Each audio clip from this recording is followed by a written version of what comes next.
పంపింది. చీ, నా మొహం మీద కాకిరెట్టయ్య, నా జీవితంలో ఇలాంటి సిచ్యువేషన్ వస్తుందని ఎప్పుడూ ఊహించలేదు. ఇంతమంది ఆడాళ్ళ మధ్య నేనొక్కడినే మగవిధవనా? ఏం చేస్తాం, ఇంతవరకు వచ్చాక. మొండికేస్తే అమ్మ కూతుళ్ళు ఇద్దరూ నన్ను బలవంతంగా ఎత్తుకొని కూర్చోబెడతారు.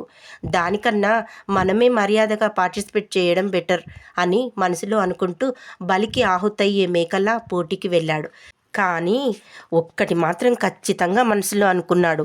అదేమిటంటే, ఇప్పుడు గనక ఏదో ఒక రకంగా వంటను పాడు చేసి ప్రైజ్ రాకపోతే ఇక జన్మలో తన అత్తగారు ఇలాంటి పోటీలకు ఒప్పుకోదని, వంట పాడు చేయాలని కృతనిశ్చయంతో పోటీలోకి అడుగుపెట్టాడు.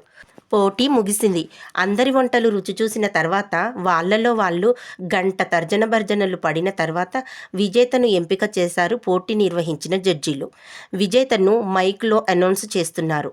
ఇంత రసవత్తరంగా సాగిన ఈ వంటల పోటీలలో అత్యద్భుతంగా వంటను తయారు చేసి మొదటి ప్రైజును గెలుచుకున్న వారు మన పంకజం గారి అల్లుడు రాజబాబు గారు. ఆయన్ని వేదిక మీదికి వచ్చి ప్రైజ్ తీసుకోవాల్సిందిగా రాజబాబు గారిని కోరుతున్నాము. ఇది ఆ అనౌన్స్మెంట్ సారాంశం. విజేతగా రాజబాబు పేరు వినబడగానే తల్లి కూతుళ్ళ ముఖాళ్ళు 1000 క్యాండిల్ బల్బుల్లాగా వెలిగిపోయాయి.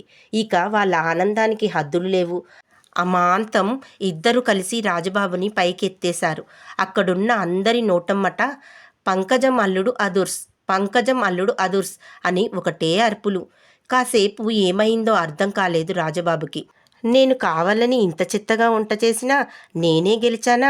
నా కర్మ కాకపోతే.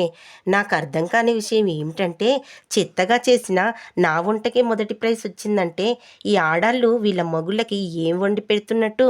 అందుకే అందరూ రెస్టారెంట్ల మీద పడిపోతున్నారు అని తనలో మాట్లాడుకుంటూ ఆలోచనలో పడ్డాడు. అల్లుడు, ప్రైజ్ తీసుకో అల్లుడు అన్న తన అత్తగారి అరుపు విని చేసేదేమి లేక ఏడవలేక నవ్వుతూ ప్రైజ్ తీసుకున్నాడు. ఇంతటితో ఈ కథ సమాప్తం. ఈ కథ నచ్చినట్లయితే please like, share and subscribe.